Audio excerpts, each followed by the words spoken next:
without further ado, let's get right into it. I have another quote I want to prompt you with. Love makes your soul crawl out from its hiding place. I love this quote. And Zora Hurston has a lot of really wonderful quotes, and this is just one of them.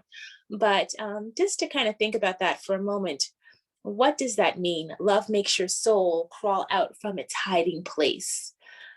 This is a quote that comes from a person who was very passionate. And we talked about Zora Hurston's passion last week in terms of her writing, in terms of her anthropological work, in terms of her love of research and culture, particularly the cultures of the African diaspora. But she was also very passionate just in terms of her own personal life. And I guess you could say just in terms of her own approach to her living. So we don't really hear much about Zora Hurston's personal life. She was married, she was also divorced, but this is something that, it's important to consider because she wrote so much about love. And she was someone who had very strong ideals when it came to love. And I think we can make an argument that some of those ideals are present in her literature.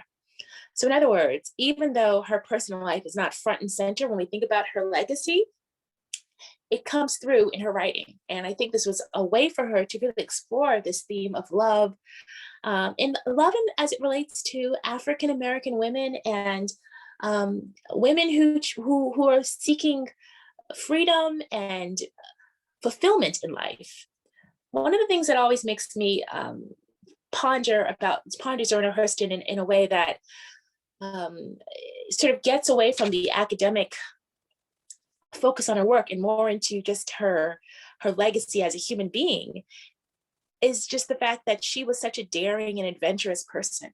And even in our day and age, it's not easy to be a daring and adventurous person. It might have gotten a little bit easier, but it still involves a certain kind of personality type. She had to be someone who was not afraid to take risks. She had to be someone who was not overly concerned with what other people had to say about her. And she had to be someone who believed in herself and had a tremendous amount of passion in terms of what she was doing.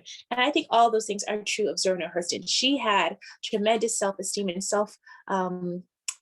self-confidence and a will to do things in a way that was quite surprising, especially for a woman in the early 20th century. So I just wanted to preface our discussion today with this quote because I want you to think about how love and the ideals surrounding love are so much a part of Their Eyes Are Watching God. The main character, Janie, is a woman who is determined to find love. She marries several times. Her third and final husband is the love of her life, although he also dies violently at her hands, right? So this is something that is, quite interesting, but she meaning Zora Hurston, it's someone who is very much committed to exploring this concept of love. And we saw that a little bit last week in our discussions of spunk and, oh gosh, my mind just sort of, I'm sorry, Jacqueline I just want to pause here for a moment. Jacqueline is thinking about how she's able to do what others may not. I wonder how many of her childhood friends went to college. Sweat, thank you. Thank you for that, Jacqueline. Spunk and sweat. Yes, how many of her childhood friends went to college like she did? Good point. Probably not too many, especially in the day and age in which she lived and being an African-American woman from Eatonville, Florida. So you're absolutely right. Having an education contributed to her self-confidence, but she still had to be bold enough to seek out that education, right? So she was still someone who went to Barnard College when she was a young woman, decided to study anthropology, decided to pick up on the teachings of Herskovits and Franz Boas, and to study their work in ways that were controversial in the African-American community. So Jacqueline's point is well taken. She was someone who was privileged through her education, and yet she also had to have that motivation to seek out those opportunities as well.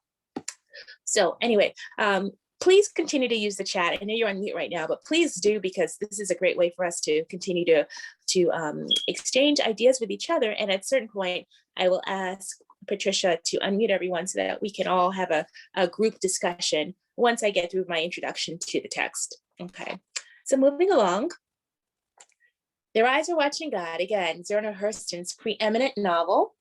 It was published in 1937, so right at the end of the New Negro movement or Harlem Renaissance. It was a book that was not immediately popular, to say the least, right? So it had its fans, but like a lot of Hurston's work during the Harlem Renaissance or New Negro movement, a lot of people wondered about the purpose of it. It did not fit into the category of what was called race conscious or racial uplift literature. There are two different streams, but race conscious literature was literature that was meant to really draw a positive light on African heritage, or I should say the African American experience and the African ancestry of African Americans, but in a way that was very much associated with this idea of the new Negro in the North being a sophisticated, contemporary version of the African American, very distinct from the so-called old Negro in the South. And of course, Zora Hurston was very much interested in writing about the old Negro. I'm using that terminology, by the way, it comes from Elaine Locke, who wrote an essay in 1924, I believe, entitled The New Negro. And it's all about this idea of there being a new Negro in the North and an old Negro in the South. And he actually uses those terms, new Negro and old Negro. And the tone in which he writes about the old Negro is very disdainful. But the tone in which he writes about the new Negro is very uplifting and very positive. And so this gives you, again, another sense as to why Zora Hurston was so controversial during this time period, because she was like, I like that old Negro. I like the folk ways of Southern African Americans. And not only do I like it, I want to celebrate it in my literature. So Their Eyes Are Watching God is all about a Southern African American community, similar to the communities that we looked at in Spunk and Sweat. And yet it's a full-length novel dealing with a very bold and very adventurous protagonist, Janie, who's in many ways modeled after some of Hurston's own life experiences, although she certainly did not have as many dramatic experiences in her marriage, but still it's a book that is drawing heavily from Hurston's admiration for these independent-minded Southern African American women who were not afraid to live life on their own terms, to live out loud, as we would say nowadays. So I wanted to remind you a little bit of Zora Hurston's characteristics of Negro expression that we talked about last week, because in our discussion today, I would like it if you could think about how she's using Their Eyes Are Watching God to similarly explore some of these so-called characteristics of Negro expression.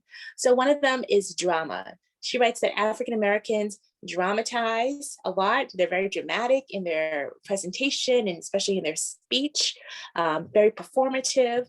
And then she talks about the embellishment of language, which is similar to the drama that she writes about. And then some of these are a little bit harder to pin down, but she talks about angularity or an aesthetic preference for angles and sharpness of movement, asymmetry. She talks about dancing, or she writes about dancing, folklore is original, and also just a love of originality and innovativeness is something else. Imitation is something that she thinks is very much looked upon in a favorable light within African American culture as something that is fun to do. And she also talks about absence of a sense of privacy, the juke being a place of relaxation, and also African American vernacular English. So again, this was written in 1934, so we can take some of these with a grain of salt, or maybe all of them with a grain of salt. But what she was trying to do was quite groundbreaking in the sense that she was trying to develop some kind of anthropological set of ideas or principles through which to analyze and assess African American culture. And again, this was work that really wasn't done in the 1930s. And so she was ahead of her time, because since that time, there's been lots and lots of anthropological research into African American culture and other cultures of the African diaspora. But again, she was doing this work during a time when it was not only unpopular, but it was also looked upon unfavorably by a lot of African Americans who thought it was not a good idea to call attention to African American culture in ways that could be perceived as derogatory. All right. So let me just keep going on a little bit here. I wanted to go over some of the main characters in Their Eyes Are Watching God, and then just talk a little bit about the text in terms of the themes. And then I wanted to show some video clips from the text, from the film version of the novel, which was made several years ago. Some of you may be familiar with it. It's Halle Berry stars as Janie. And then I thought after that, we could break into a discussion about the novel, because I'm sure you have a lot to say, and I really want you all to take the floor. So we should have a good 45 minutes at the very least to have that discussion, and we'll see where it takes us. But next thing I want to do again, just talk a little bit about the characters in the text. So Janie, of course, is the protagonist. And then you have Nanny, who's Janie's grandmother, who is a very loving presence in her life. Logan Killix is Janie's first husband. Joe Starks is her second husband. And Virgil Tea Cakes Woods is Janie's third husband and the love of her life. He is everything to her, as you probably picked up on by reading the novel. You have Phoebe Watson, who is Janie's best friend. Sam Watson, who's Phoebe's husband. Mrs. Turner, who's a restaurant owner in the Everglades. She is someone who is very different from Janie in the sense that she is a person who is quite bigoted in a lot of ways in terms of her opinions and values. Janie is a very open-minded person by contrast. And then you have these characters who are analogous in some ways to the characters we came across in Spunk and Sweat, which is the voice of the community, people who sit outside the restaurant or the bar or wherever public facility where people gather, and they just sort of talk about what's going on in town. They're the gossipers, but they serve a very important purpose because they communicate information to the audience in that Greek chorus style, in terms of letting us know what's happening from the perspective of an omniscient narrator. And so the porch sitters, in this case, are a group of men and women who sit on the porches of their homes, and they mind everyone's business, especially Janie's. Janie is the talk of the town, right? And so this is not coincidental. Janie is such a unique woman in the community that people almost can't help but gossip about her. You also have the workers in the muck. These are the men and women of the community. They're migrant laborers who are colleagues or co-workers with tea cakes. And as you know, Janie eventually becomes a worker in that community as well. And then Nunki, who is a young girl who pursues tea cake, right? So these are the main characters, main and secondary characters in the text. So in terms of a summary, Their Eyes Are Watching God is Hurston's tour de force. It's a novel about the life of Janie May Crawford Killix Starks Woods, a woman whose experiences, especially those pertaining to her love life, defy convention within the town of Eatonville, Florida. I don't want to get into too much more than that, but we should ask ourselves why, once again, Hurston decided to write this novel about a woman who is so independent-minded and so motivated to pursue a life that goes against convention, right? And also the ways in which the people in her community respond to her. This is also very important. That's why we have these secondary characters in terms of the porch sitters, and in a sense, just the entire town of Eatonville in a way. How do they respond to Janie? You know, what are their thoughts about her as a person? Regardless of whether they really know her or not, they all seem to have an opinion about Janie. So what exactly is a muck? Asked Jacqueline. So let me just go back one slide. So muck, workers in the muck. So right. So the muck would be kind of like synonymous to like a muddy, wetlands type of area, if that makes sense. So the workers in the muck would be the people who do the work in this muddy wetlands region or area, right? There's also this word that goes back to the 1800 muckrakers. So muckrakers are people who, figuratively speaking, cause problems by digging up the muck. So that's sort of, the muck, I think, is just that muddy wetlands area in the Everglades, that's the best connotation I can give you at this point. I hope that's helpful. It's a good question. How did it grow beans? Okay. How did the muck grow beans? Okay. So, right. So I think that the term the muck is used in the novel. Okay. So it could possibly also be, oh, so you're asking whether if it's okay, let me just keep up with these comments here. If it's wetlands, that's not good agricultural land. Okay, all right. So these are good questions. And I just want to be careful here a little bit. These are very literal questions, which is perfectly fine. But the muck is actually a phrase that's used in the novel. So it could be that Hurston is using this phrase in unconventional ways, which means that perhaps this is not the same understanding of muck that we might have, even though I do think it does connotate a wetlands area. Let me actually just pause here for a moment because I don't want to mislead you. So I'm going to look up the dictionary definition because you're asking a very good question, and I want to make sure that we are all on the same page here. So what I was getting at was that, bearing in mind that Hurston, right? So muck means it means dirt, rubbish, or waste matter. That's the dictionary definition of it. However, there's also the slang definition, which is what I was kind of getting at before. Stop mucking around to cause problems, right? So I think that you could say that now the Everglades, again, it is a wetlands area. So that's why I was kind of heading towards that kind of muddy connotation. But okay, so dictionary didn't help me. I took it as the low grounds that are less desirable for living, not the high grounds. Right, so that could work too, right? So I guess I was really trying to get, so your question about whether they could grow beans in the Everglades because it's not good agricultural land, I think is a good question. I would actually have to do a little bit of research on that because I actually don't know how that actually unfolded, but that is what happens in the novel. So now in terms of the connotation of the word muck, it does have that connotation of being something that's messy or muddy or yucky, something that is not clean, right? So I was heading off towards that understanding of it as being mucky, but it could also have more of a figurative connotation as just being something that is something that's problematic, put it that way.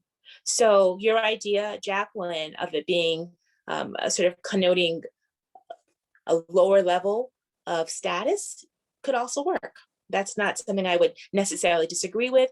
I just think it's interesting too that they're called muck workers and they're also migrant laborers. So that's why I immediately thought in terms of the work that they actually perform.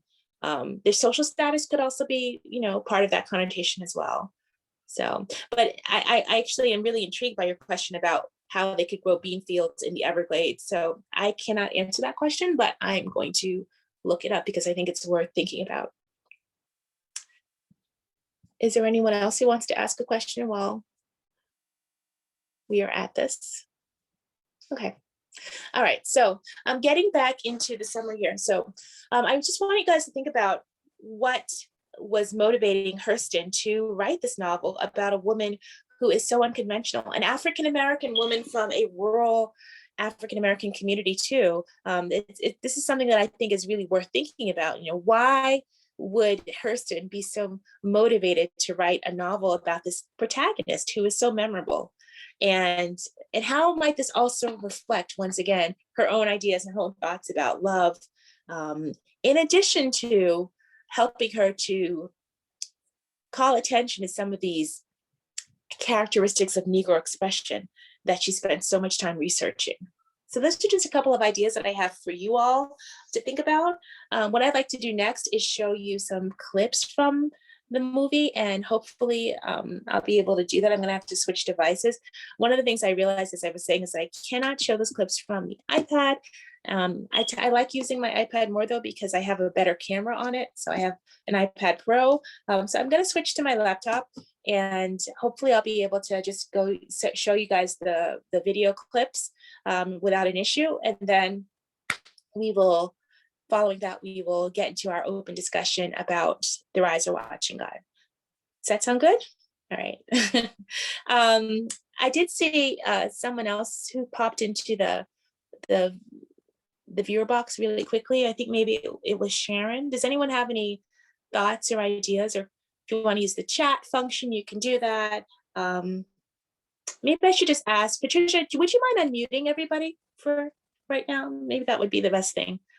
And actually, I don't have the power to unmute them, but they can unmute themselves. And gotcha. the problem with that, if you can't find your unmute button, or you can always hold down the space bar on your keyboard. That will unmute you while you hold the space bar down. Gotcha. All right. So you all should be able to unmute yourself. So I just want to make sure that I have answered any questions before we move on.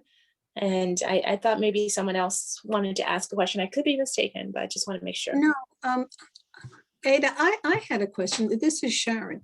You know, as I was reading Their Eyes Are Watching God, and I was also, as I read Sweat and Spunk last week, and given how people felt about Zora Neale Hurston, I was very curious as I was reading this, who's the audience for these books? Who's reading the books? So, and it really, it's just now to the point where you have to tell me who was reading these books. So especially it's a great question. Yeah.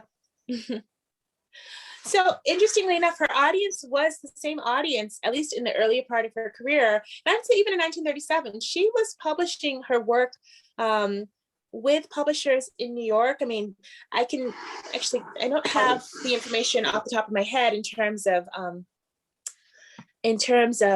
the publisher for Their Eyes Are Watching, the original publisher that is, but I can find it for you. But I'm almost certain that she was publishing with the same publishing houses that her colleagues in the New Negro movement were using. So that said, her audience would have been the same audience as her New Negro movement contemporaries for the most part.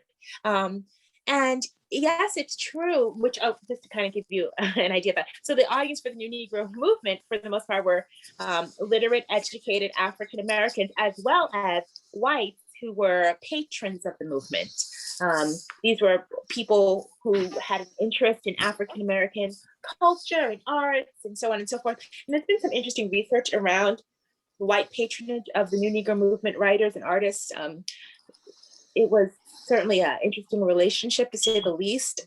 Not always 100% beneficial, but it was, it was what they had at the time. So a lot of these writers and artists did not have a whole lot of monetary support, except from their white audiences, and in some ways that did affect the content in terms of what they were writing about, because they did want to sell their work. So that's a whole other issue. But that said, no, she shared a readership with a lot of her contemporaries, and she was the outlier. Right. But that doesn't mean that she was completely ignored. Okay, she was someone whose work was looked at as being, out of sync in some ways with where the other writers and artists were going. But she had some support from some of them. Langston Hughes was notably very supportive of her. But getting back to your question about readers, she would have been selling books to the same educated class of African Americans and whites who were buying the books of the other New Negro movement artists and writers rather. And I think you could say, and this might be also one of the issues that some of the other New Negro movement writers had with her, is that a book like Their Eyes Are Watching God in 1937 might have been seen as being a bit of an exotic rendering of African American life. Now, mind you, it is a dramatic, interesting, and exciting novel, but I think she would say, well, a lot of what I'm writing about is actually quite true to the experiences that rural Southern African Americans have, and so on and so forth. But she got some of the same pushback that Alice Walker got in the 1970s and 80s, with their eyes, or excuse me, with their color purple, in terms of why are you writing about these issues that are A, unimportant, and B, sort of airing our dirty laundry, so to speak. So I would suspect that a lot of the African-American readers in 1937 did not look favorably upon this text for the same reason why Hurston was so criticized by her New Negro Movement contemporaries. But there may have been lots of white readers who said, hey, this is actually a pretty good read. And I like learning about this community in Eatonville, Florida, and that Janie, she's something else, right? So she might have had that kind of support, in quotes, because again, there is a little bit of exotification going on there too, but I think that certainly some people would have said, this is actually a quite an interesting and valuable book. So there's a lot of contemporary Black people right now who don't even know who she is. They That's don't right. know her. Mm-hmm. Yeah. Well, No, there's who still... is she? They ask, who is she? Interesting. Yeah. Well, she certainly has become more popular and well known over the last 30 years or so. But your point is well taken. Your point is well taken. And again, everyone knows who Langston Hughes is, right? Langston Hughes is really just sort of such a preeminent figure within African American literature. But he was someone whose work, he was very true to himself. So, he did have the whole issue with white patronage as well in some ways, but he was someone who was very bold in his own way. And he was accepted because the themes that he wrote about and the ideas that he wrote about were more acceptable in terms of that whole New Negro movement and frame of mind. Hurston was an outlier. And one could argue, again, that might still be the case in some ways, although she's certainly, I don't think there's too many other books like The Rise of Watching God, which have made a comeback in the way that this particular text has. I mean, it is so widely taught in high schools and colleges. It is just really considered just an extraordinary example of African-American literature. And a lot of students in this country nowadays are introduced to the New Negro movement and African-American literature of the 20th century through Zora Hurston. And so, yes, you're right. There's still, some resistance or maybe even ignorance around who she was and what she did, but there's also there's been a lot of positive change too. So an interesting question from Cindy. So she writes, might there have also been a voyeurism that white readers actually wanted to hear about? And the answer to that is absolutely. So this was, again, I was sort of hinting at this before, but there was definitely some problems with the white patronage of the New Negro movement. And one of those problems had to do with this sort of racial voyeurism, where a lot of the white patrons wanted these exotic, barbaric images, if you will, of African Americans. And that was what they were there for. And that they wanted to have that experience of seeing African American culture as being so distinct, really just fulfilling the fears of someone like E. Franklin Frazier, which we talked about last week, during a time period when African Americans were still dealing with so much in terms of racial discrimination, Jim Crow, etc. And yet there were some writers and artists who in a way, the criticism went, at least, they were giving whites these ideas about Blacks that made them seem even more exotic and more animalistic or barbaric or whatever negative word you want to use. And so this was part of the resistance on behalf of some educated African Americans to the work of Hurston and others who followed this path, is that you're just making us look bad. You're making it seem like we can't be taken seriously, and so on and so forth. And so, yeah, there was a lot of voyeurism. But I don't want to suggest that all of her white readers or her Black readers were necessarily voyeuristic or critical. I think there probably were, even in 1937, people who just really enjoyed the novel and thought it was an excellent novel. So just to kind of, be aware of that. And so, there's a lot more we could say about this issue. And we certainly can come back to it if you all like, but let's actually see if there's anybody else who wants to chime in here before we move on to the clips. This is Gwendolyn. I also Yes, Gwendolyn. think that, and we'll talk about this when we get to your question about why did she write it after the film, but I also think in terms of the readers there were people in the South who did not want to go north. So that I think they would not have gotten the same readership coverage that the New Negro movement might have gotten. Plus, there's also in the South, I'm not sure in 1934 how many people could read, or even the people in the New Negro movement, other than the writers, so that the distribution would have been limited by that alone, but people who read would have told other people about it. And I think there is an identity here that you don't get from the movement. And I think those are the people who would have been interested, both white and Black, so that, you know, like all readers are complex when you think about what do you read or who do you read. So I think there's a layer there that would not have been written about. Absolutely. And I think that's a wonderful way of putting it. And Gwendolyn, thank you for that comment. There were Southern readers as well. Absolutely. And in fact, in the video that I couldn't show you last week because of the technical difficulties I had, but the video on Zora Hurston's hometown of Eatonville, when you listen to those people, and mind you, this video was made in the 90s, so it's a bit dated, but when you listen to people talk, they say, oh yeah, we remember Zora Neale. Yeah, she wrote about us, you know. But that tells you something. That tells you that they were aware of her books, and some of them probably owned copies of her books. In other words, they didn't just know that she wrote about them. Some of them very likely read her work themselves. They may not have agreed with everything she said, but she was definitely a colorful figure, and they respected her. They respected her presence, if not everything she did. So I think you're absolutely right, Gwendolyn. We don't want to dismiss the question of Southern readership. And mind you, of course, one of Hurston's implicit goals here is to help people to understand these Southern African-American communities, and by understanding them, to also respect them, I would say. I think that's the, you know, again, this is part of the reason why the New Negro movement writers who criticized her really only got half of her purpose in some ways, because she was calling attention to these communities, but not in a mocking way. Her goal was to call attention to them because she really respected them, and she respected herself. That's where she came from. And as Cindy said in the chat, her authentic purpose or perspective was to accept herself and to accept other African Americans as well. So there was a lot of authenticity going on there, even if it was misconstrued as an invitation to voyeurism or exotification.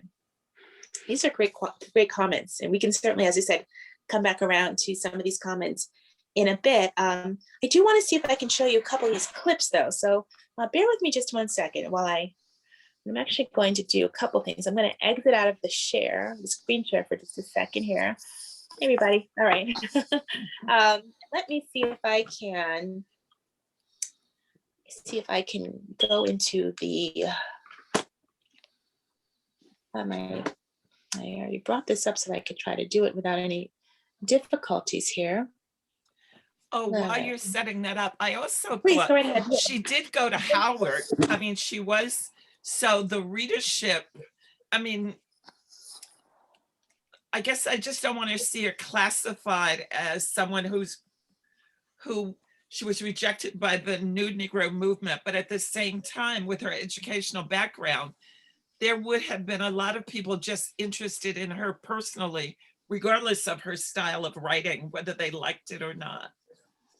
Oh, absolutely. Yeah, absolutely. And mind you, during the 1920s and 30s, there weren't a whole lot of African-American women who were highly educated, had master's degrees. So she was really a boon to her communities.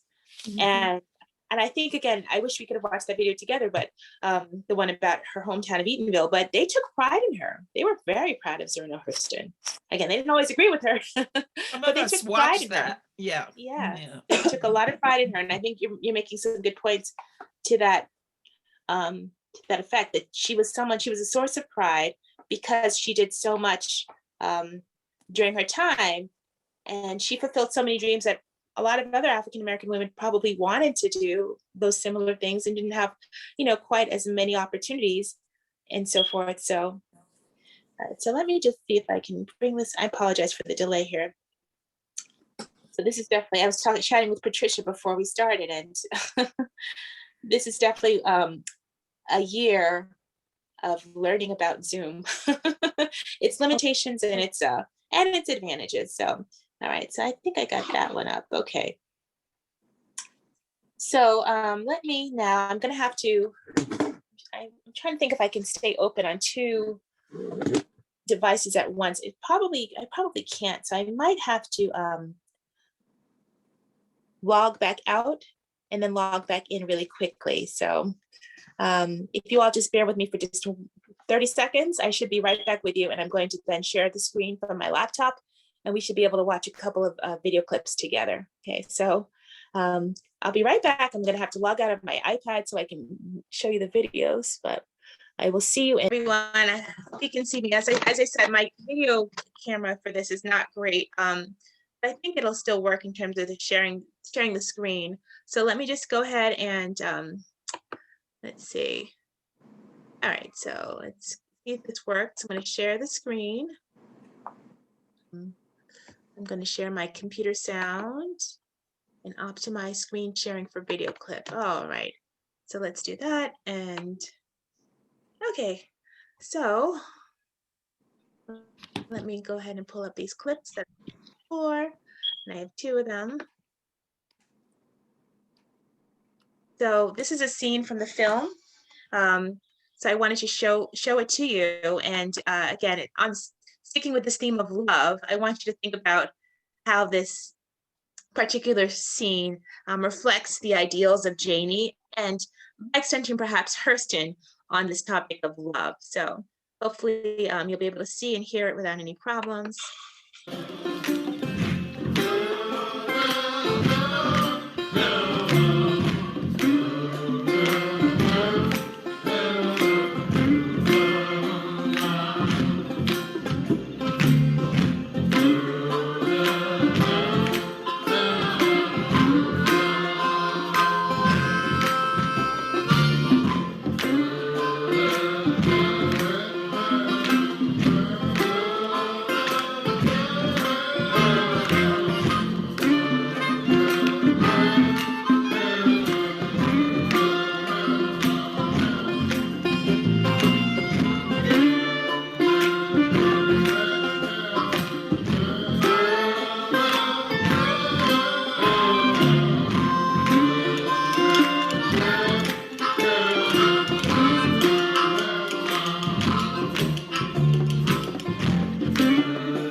I felt for the very first time like I was living my life.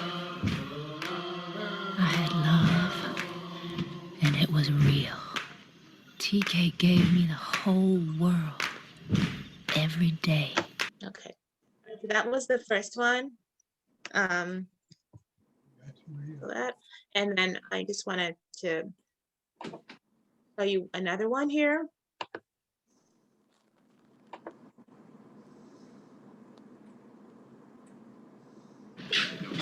How about cutting me a plug of that fine tobacco you got right there?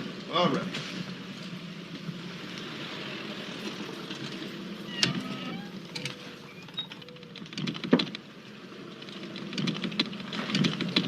I get that for you, Sam.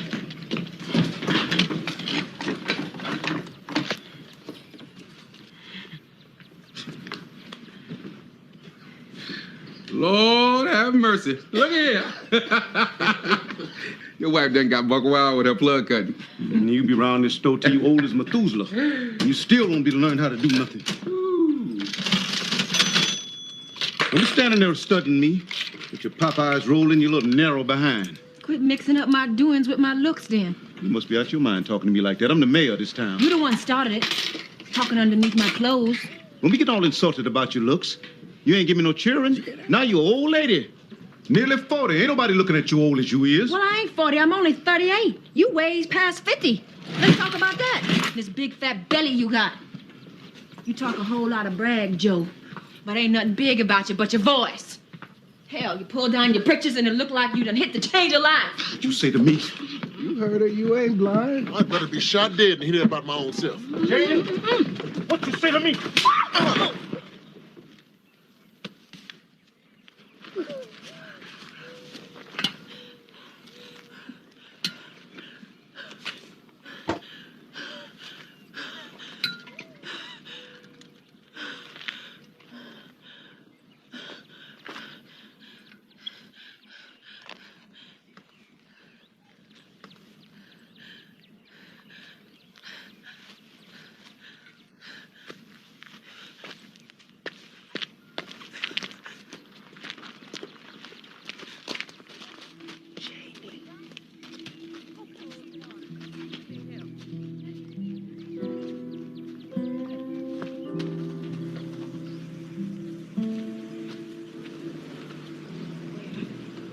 Joe gives you everything you could want. You're not happy because you expect too much.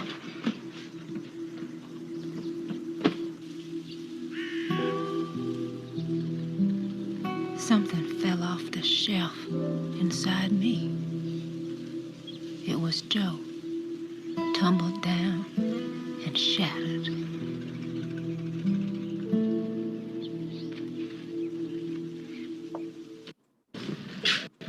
Okay. And I just wanted to show one last one, which is the one, the end, not the end scene, but when Janie shoots tea cake at the end of the film, towards the end of the film. That'll be the last one.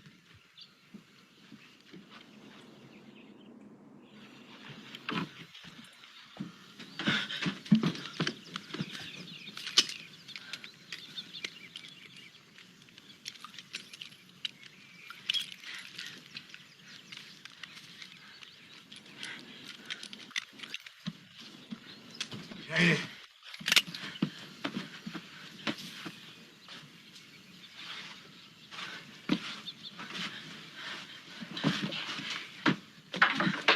How about we have us some lemonade? How come you don't sleep with me no more? I'll sleep with you. Go on, lay down. I'll sleep with you. See?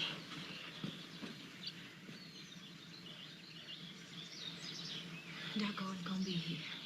Everything gonna be okay.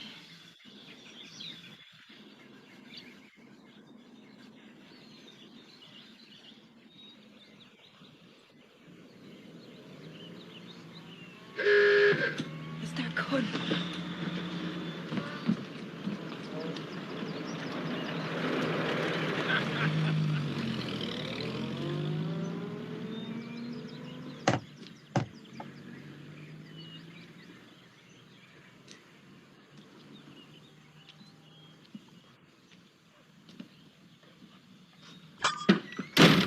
Where you at? No place. You's gonna run off a motorboat, ain't you? Tell the truth. You tired of waiting on me. Do it for me. You gonna find yourself someone else, ain't you? Huh? Huh? Don't lie to me.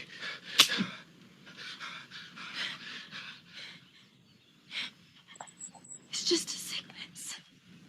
That's all it is. It's just a sickness. It's got a hold of your mind, and you just can't think straight. That's all.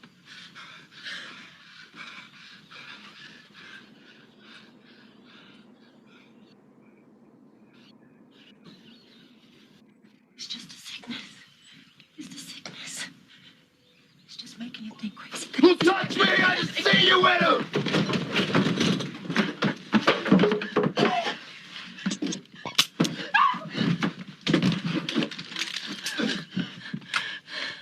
Fight it.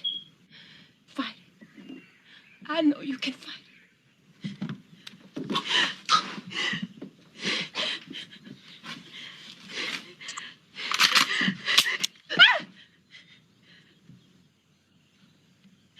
Because if you don't fight it, they gonna tie you down. And I ain't gonna let nobody tie you down. Now put that gun down.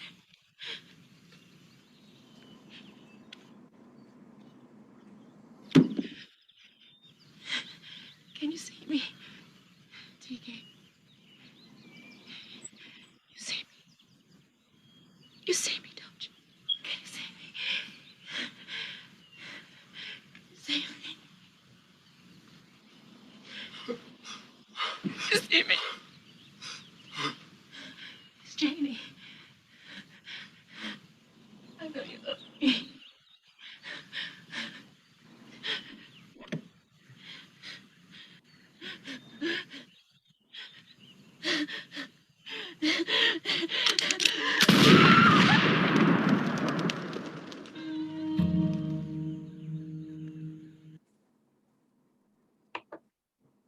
Okay, so I'm gonna go ahead and let's see.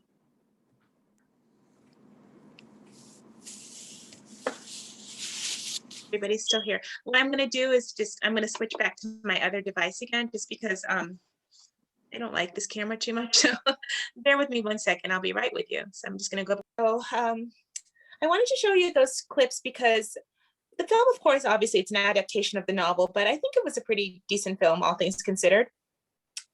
And I'm really interested in talking with you all about, again, this topic of love and Janie's unconventional life and the choices that she makes pertaining to love. So I thought that would be a good way of introducing these topics, showing Janie in 2 scenes with the love of her life, Tea Cake. The first one I showed you was when she first meets Tea Cake, her third husband, and she just knows he's the one for her, and they have that very romantic and seductive exchange while they're dancing. And then you see her with her second husband, the mayor of Eatonville, who's very oppressive and abusive and just nasty towards her. But she has the courage to leave that relationship, right? And then you see her again with Tea Cake, who she eventually has to, she eventually kills, but it's a mercy killing because she knows that he's sick from the dog bite. And as she says to him, I'd rather kill you than see you tie down. Ain't nobody gonna tie you down, because she just has so much love for him. She can't stand to see him in any kind of oppressed or unfulfilling state of being, basically. So she'd rather take his life than see that happen to him. So I want to just stop talking right now because I want you guys to have an opportunity, of course, as I keep saying, to really lead the conversation. And I'm here to just kind of chime in and give some pointers and give you my feedback. But what do you think about this novel? What do you think about these themes of love and independence that Hurston is exploring in 1937 in Their Eyes Are Watching God? And what do you think about some of the topics we talked about last week as well, in terms of the anthropological exploring of rural Southern African-American community during this time? Those are some ideas we can talk about, or you can also bring it in another direction as well. So I'm going to turn the floor over to you all. And feel free to unmute yourself, and you have about 32 minutes to talk. So I'm looking forward to having a really interesting, robust conversation. All right. Hi, everybody. And even in the manner in which Tea Cake dies, it's like, because he's become this, because he's in this altered state. And it's like, there seems to be where it's the idea of love for her or looking for love is always sort of caught up in these, complicated or difficult relationships with the men that she loves or tries to love. It's just something I thought about a lot, especially when I was reading. I think that's a wonderful point, Katie. And last week we talked about that a little bit in Sweat when we looked at the complicated relationship in that story. So I'm wondering if one thing we can think about here is perhaps this is an extension of those same themes. Hurston seemed very attuned to the complications of love for African-American women, frankly. And even though, again, she doesn't deal openly with these outer issues of oppression and racial subjugation in her works, she was, I'm sure, very aware of the fact that Black women led complicated lives, partly because of the issues that they were dealing with around racial oppression and the legacies of slavery and so on and so forth. So I don't think it's an accident or coincidence that Janie has these complicated love relationships. I think Hurston would probably say that that is just, a reflection, if not of every African-American woman, but of a lot of African-American women whose, lives are certainly interesting and fulfilling in many ways, but also complex in ways that perhaps there wasn't a lot of discussion about those issues in the 1930s. And so she is using fiction to uncover those personal complexities. And I can also just now to say one more thing. From a 21st century perspective, it can seem problematic. Why is Janie this headstrong woman? Why is she choosing these men who are so complicated? And it's important to think about the fact that she willfully chooses the very last one, Tea Cake, and she knows that he is the person she wants to be with. The other two relationships, I think, are less of a matter of choice for her, but Tea Cake is the one. So she's ready to deal with those complications. And I think for Hurston, that would be like the victory. Not that it was a perfect relationship, but the fact that here is an African-American woman who chose her happiness, even though it was a complicated situation. And for her, that's really groundbreaking because during this day and age, again, I don't know that a lot of African-American women felt they had a whole lot of choices in their personal lives. I thought about that too, right? She's put under pressure by her grandmother earlier to marry for economics. And then even Joe Starks was that he seemed a better option than their first husband. But I think it's what strikes me is the choices that, Janie makes, or that I imagine a lot of women, during that time, of that specific background would have had to make. And I think that's what hits me the hardest as a reader anyway. Yeah, it's a harsh reality in many ways. And to Hurston's critics who derided her for not focusing enough on real issues within the African-American community, so to speak, I think certainly one pushback against that criticism is, hey, these are real issues. These are issues that African-American women go through, trying to create some space for themselves in a world where there's not a whole lot of room to maneuver. Right. Joe Starks was a choice. I mean, she left her husband and she went with him. I mean, that was a choice. I mean, it was a bad choice. And I think it was, she was young and foolhardy and, promised her, castles in the sky or some equivalent, but that was a choice. The first one, that was her grandmother's choice because that was independence meant, financial security was the means for independence from the grandmother's point of view. But the second one was a choice. Absolutely, Jacqueline. Yeah, he was a choice. I guess what I was trying to say is that in comparison to Tea Cake, though, she wasn't choosing for love. She was choosing for reasons that had more to do with basically the culture that she's coming from and the ideas that had been implanted in her mind by her grandmother and people in the community that this is what you need to do. When she leaves that relationship and goes out on her own and then finds Tea Cake eventually, she's really a different person in that part of the novel. Yes, but that's my point, is that she made a choice, and I think I would argue that at that point in time she did think it was love. It's just that she was young and foolish. Interesting. Yeah, certainly we can make an argument for that. I think that you certainly are raising a really good point. Does anyone else want to chime in with Jacqueline's idea? Well, Or anyone else?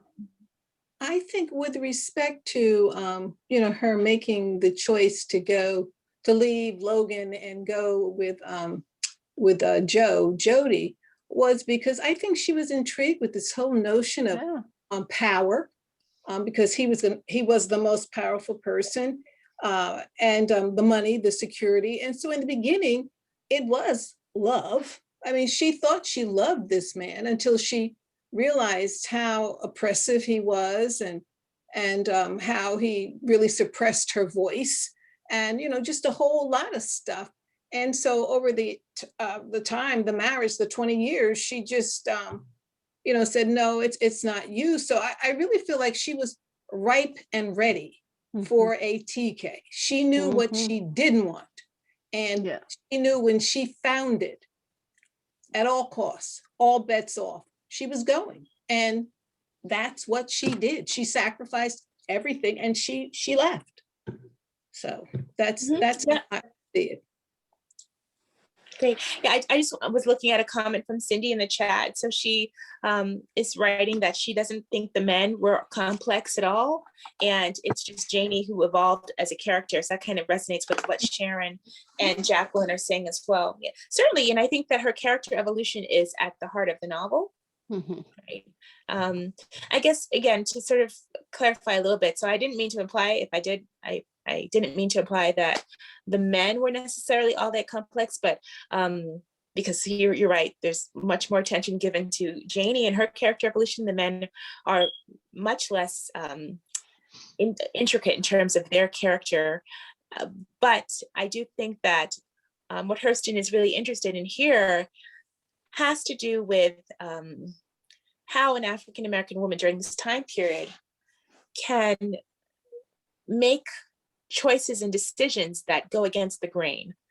And that is most stark in her choice to marry Tea Cake, her third and final husband. The other choice with Joe, the mayor, is I think it's a little different because it might be somewhat more conventional and more expected of a woman during that time period. But with Tea Cake, that goes against the grain. This is someone who she wants to be with, as Sharon said, because she's reached a point in her life where she knows what she wants. And I think that's what Cindy was saying too, that she's evolving as a character. And Jacqueline, that sort of resonates with your point as well. Her choices change as she changes.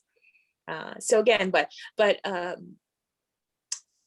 do think that there is a lot of Hurston in Janie. I was going to say the same thing. I was going to say the same. There's something that's, and maybe Janie is kind of what Hurston did with her career, Janie is doing with her love life in some ways, right? So Hurston doesn't have quite the same personal trajectory, but she was not afraid to explore. If she didn't like something, she moved on. She got a lot of criticism for her decisions, and she just kept going. And I think she did find what she loved. She moved back to Florida. She left the Northeast. It wasn't for her. She went back to where she wanted to be. She spent her life there. She died in poverty, but that was her. So she kind of did a full circle. She went to other places, and she eventually went back home because that's where she wanted to be, but it was an unconventional choice. Janie at the end of the novel goes back to Edenville as well, at the very end, at the beginning and at the end, right? So it comes full circle for her too. So she has also seen the world, and she did find what she wanted, even if she, it ended in tragedy, but she did find what she wanted in terms of love. So again, I think that Hurston is really trying to help us to understand how a person of limited means and exposure can still achieve quite a bit if they have, just the desire to do so. And again, for Hurston, it was more in terms of her professional trajectory. And for Janie, it's more about her love life and her personal happiness. But I think that there might be an argument to be made there that there's a parallel going on here in terms of Hurston, the writer, and Janie, the protagonist. But with Janie, it wasn't just because it wasn't just her own will. It was because she looked a certain way and her hair was a certain way. That created opportunities for her. Okay. I would say that in those days, in that area in Florida or the South, the women, the Black women, didn't have any other opportunity to do something that would give them pride and satisfaction and joy in life other than love.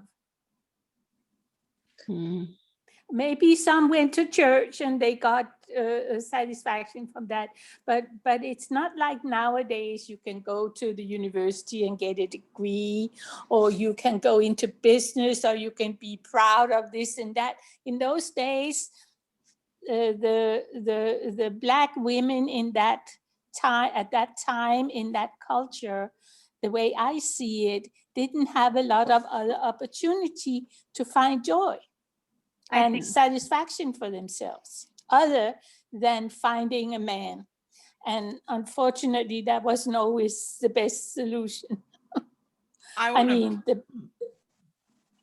is a very overly simplistic, I think, summation of Black women at that time, or African American women. I think there are lots of ways to find joy, and though it may not look to the outside, you know, to folks who aren't in that world, that it's not joy going to church, having relationships with your friends, having relationships with your family. There are many ways to find joy, and I think to say that it only comes from love is a very simplistic way of viewing her lived experience. I want to pick up on what Ricky was saying. I saw it as women's choices, because there was a period of time that women did marry regardless of color. That was the only way you got to leave home, so to speak. So that I read something, I'm sure you read this, that Zora's mother said to her, jump at the sun, jump at the sun. And that her mother really wanted her to be educated. Yes. And as you all were talking, when I parallel what I read about Hurston's life and love, her passion was the writing and the telling of what I felt were real stories. She didn't have a need to create a reality someplace else, that she loved where she came from. Right. And she wanted to share that just as it was. And as a reader, after last week, I got a greater appreciation for the difficulty in describing in so few words the development of Janie, because it isn't just the 3 marriages.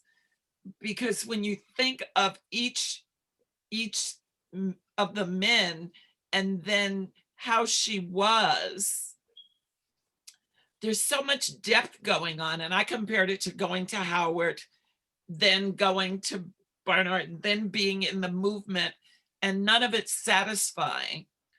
And then, you know, if I compare her writing with her last marriage, I thought of it as she finally found what she knew what she wanted to do, and she just decided to go for it, regardless of what other people thought. So I think it was her mother who, from that quote, was inspiring to her. I mean, who knows, but I would see it as her defining, as her reaching for the sun, because nobody else was going for that same dialect or writing. And having seen that film about Eatonville and thinking of her,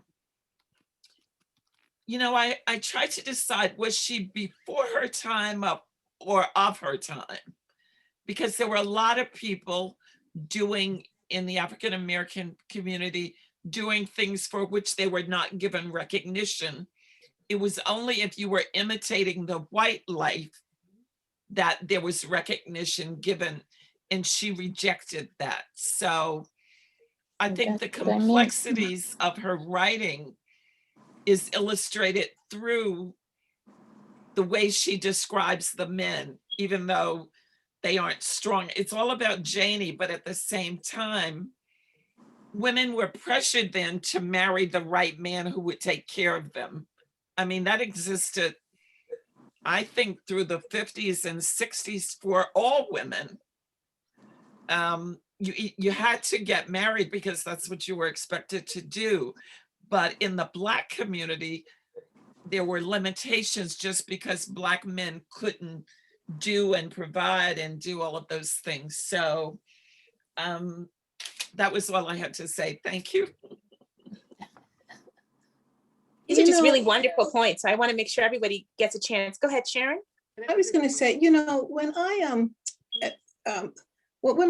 thought about Janie and, you know, just thought about her life and all of that, and I summed it up with, you know, it all began with that kiss.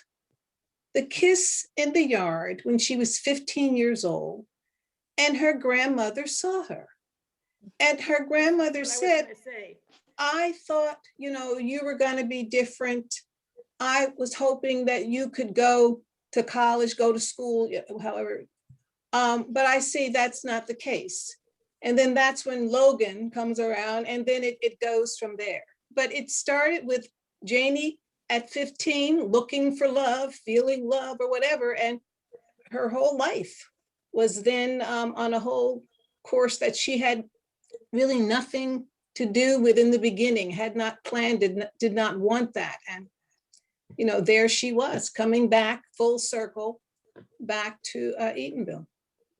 Yeah, and it was her grandmother. I read this a while ago, so her grandmother actually used like a rather vulgar expression. She said when she saw her, she said she wanted to protect her by said you're going to become just a spit cup.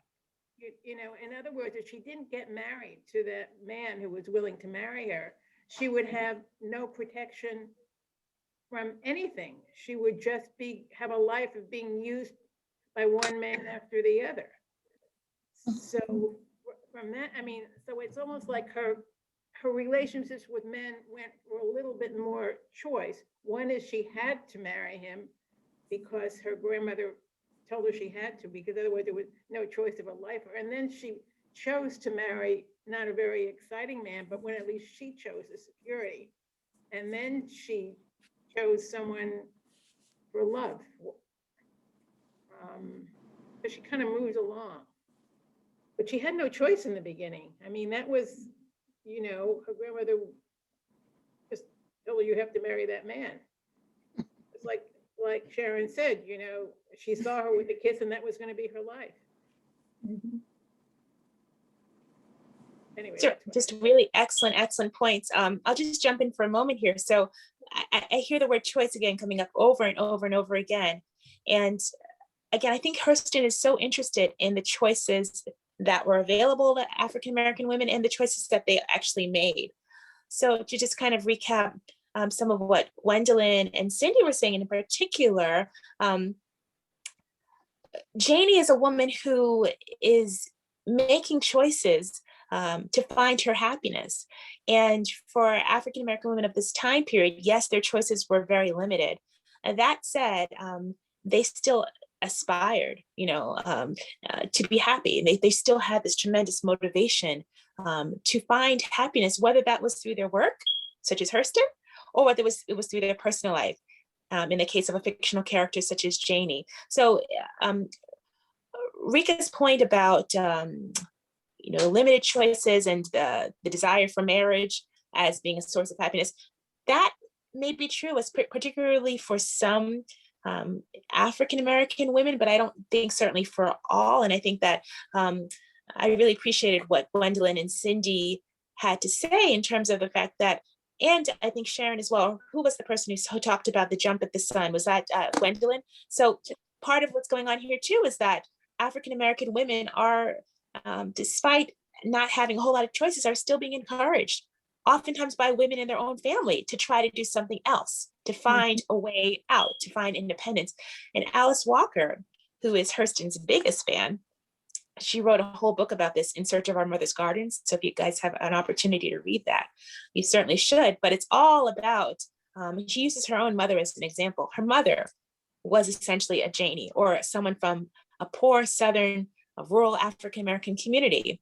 And she writes about the care that her mother took of her garden. Her garden was her work of art. That was a thing that she was most proud of. She, of course, proud of her children, but proud of her garden because she cultivated that garden. That was her outlet. And so, it's really an interesting topic. How do people find happiness? How do they find joy? And I think Hurston is attuned to all of that in her own life and in the lives of her fictional characters. But the most important thing for her is that you look. As long as they're looking, as long as they're determined to find it, that's what's most important, whether it's through relationships or whether it's through work. I don't think Hurston's really here to judge. She's just here to kind of celebrate the fact that this character has the audacity to look for that happiness. That's what's most inspiring to her. So thank you all for these wonderful, wonderful comments. And it's just great when you bring so much to the table in terms of what you've already read about Hurston and your understanding of the era and so on and so forth. So see another comment in the chat. Let me just go to that real quickly. So Cindy writes, she thought that there was a significance of the porch consistency. So do you want to elaborate a little bit more on that, Cindy? So I thought there were parallels between the porch and her love life, kind of the evolution of it. We started out and she was on the outside of the porch. She couldn't go out on the porch. She couldn't be a part of the conversation. Her husband wasn't going to allow it, even though she really wanted to.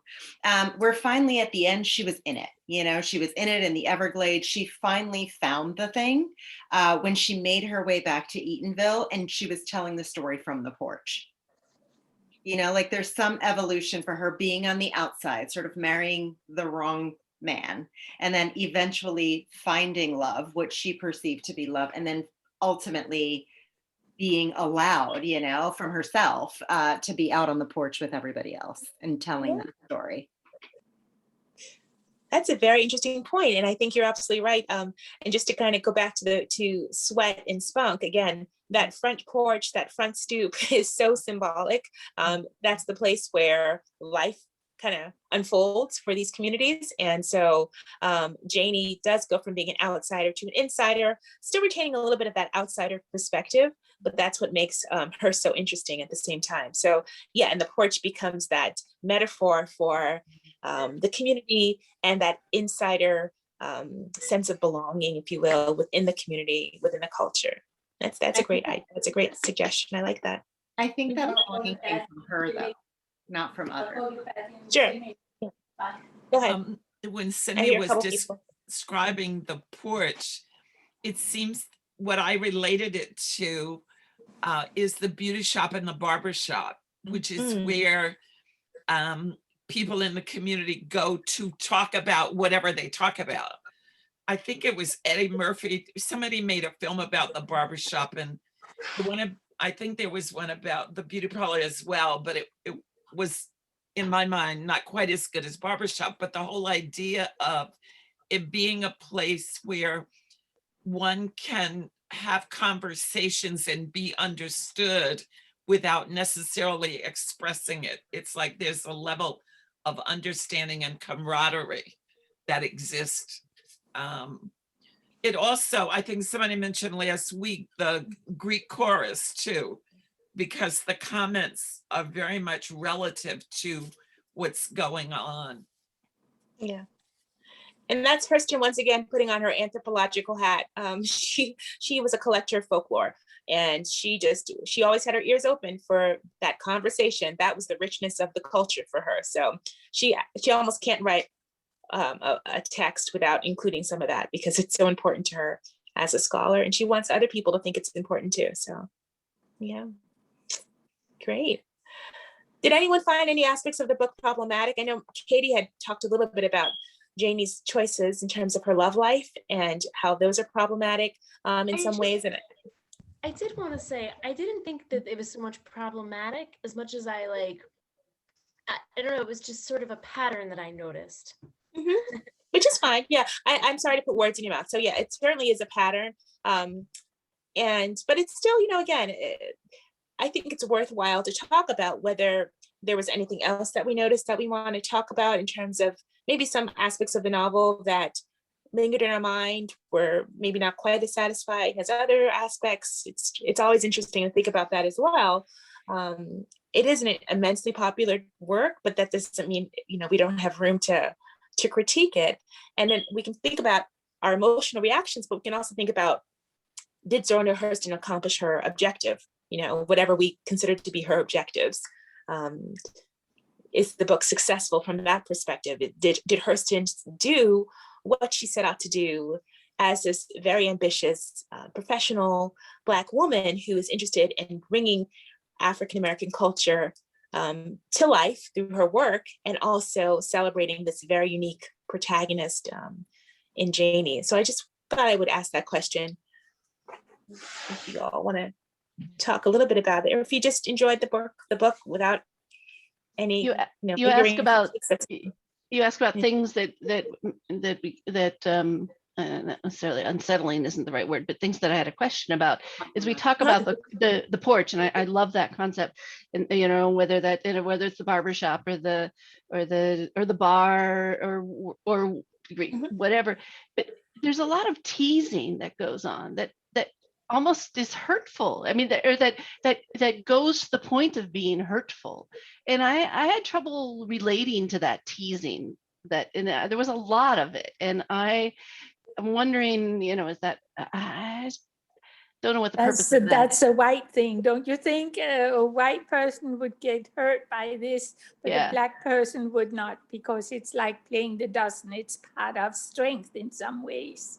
Yeah, I think so. So can we talk about? I agree with that. I think that that's not part of my culture, and I'm from a small town. There's a lot of what she talks about, because I grew up in a very small town, very poor, agricultural, that I actually can relate to very, very well. In the domestic violence, I can relate to very well. But that concept of teasing, that I can't relate to. I admit. I think it's a great point, and thank you, Rika. You're right. There is definitely a cultural aspect to it, and it's good. We should talk about it. Just to kind of chime in a little bit here. So it's very much part of African American culture, and perhaps some other cultures of the diaspora too. And I don't mean to digress here, but just to give you an example. So my husband is actually Haitian, and there's some things about the way in which my family interacts, which are just like really strange to him. And he's like, wow, I would get offended if anybody said that to me. I'm like, listen, that's just, we have a way of just interacting with each other that's a little bit more laid back. And so, and my dad is Jamaican, and I would say teasing is even worse in that culture too. So, but, so it really varies on depending on culture, but it is definitely playing the dozens, or in Jamaican dancehall culture, it's called toasting.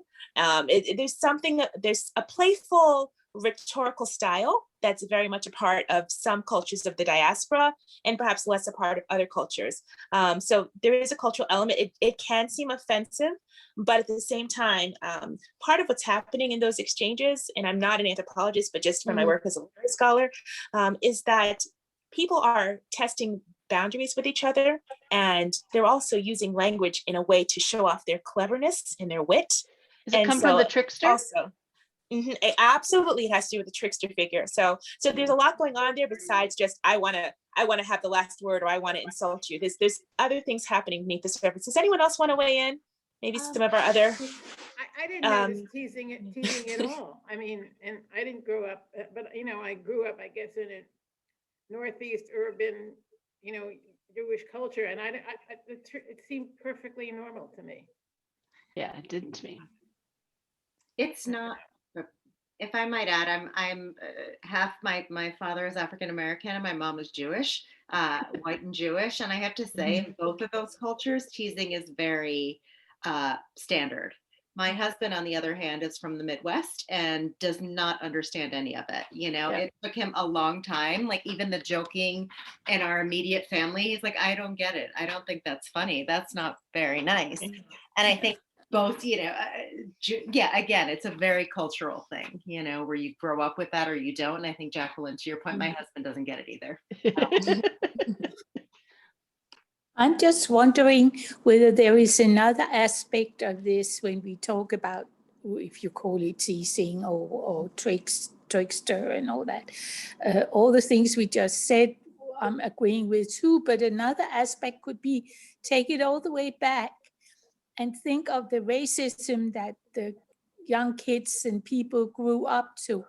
Now, if they were teased by their parents and people who they knew loved them, they would develop a thicker skin, so that when some white guy might insult them, or even worse, they would be more resistant and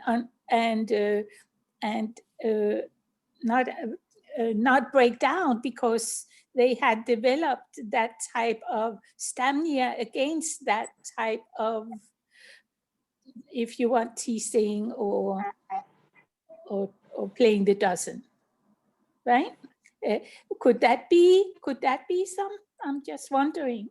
That's certainly possible. I'm not a social scientist, so I can't answer all these questions, but I will say though, Hurston was a social scientist. And again, going back to those characteristics of Negro expression, this is not coincidental. She was seeking to replicate African-American Southern culture and vernacular as she understood it in this novel and in other works as well. So, but this is a really wonderful discussion. In fact, if you all like, we can come back to this next week in our final discussion and Can I talk a just little make bit more. one quick comment? Sure. And Please. that is, in talking about the culture, it can vary. I think Cindy said it best. You can have two sides of the family either doing the same thing or doing the opposite. In my family, we didn't do a lot of teasing, but in my cousin's family, that's all they did. And we didn't understand half of what they did half the time. So it varies according to who your parents marry, what family, because it's not a general thing that happens in the Black community that's so widespread that every Black person gets it the same way. So, I mean, it just varies. I just wanted to make sure to say that. Yep, And that's a great point. let me say this also. I am originally from Cincinnati, Ohio, and teasing was a part, and Cincinnati, Ohio is really southern part because it's right there in Kentucky. It is a part of the African-American Southern community. And that I know I went to historically Black college and university in North Carolina, as well as in Atlanta, Georgia. And that is a part of the Southern culture. Now, I married a gentleman from St. Thomas. He, the U.S. Virgin Island, he doesn't understand it because, again, within the African-American community, it varies. Yeah, that's a great point. That was Frida, correct? We have your, I think, okay. Sorry. Okay, great. Thank you for adding that. I mean, you all just have a wealth of knowledge on these issues. I think this conversation is fascinating. So if you like, we can come back to it next week as we wrap up our discussion of Hurston. But I would just emphasize that she is looking to replicate the African-American experience as she knew it and understood it in this work. So that's one of her goals here. It's 8:02, and I don't want to keep you all any longer because I'm sure people have other things on their agenda for this evening. But I will say this has been another wonderful conversation, and I really look forward to our conversation next week as well. So we're going to be talking about, again, Dust Tracks on a Road. And just when you read that autobiography, think about what Hurston is including as well as what she's leaving out. Are there silences in the text? Are there things or aspects of her life that she's not paying as much attention to? Because this is one of her last works, and she's really using it to investigate herself, so to speak. And so we should really think about it critically the way we thought about these other works of literature as well. So that does it for tonight. I wish you all a good rest of the week, and I look forward to seeing you next Tuesday. Thank you. Thank you. Bye. Thank you.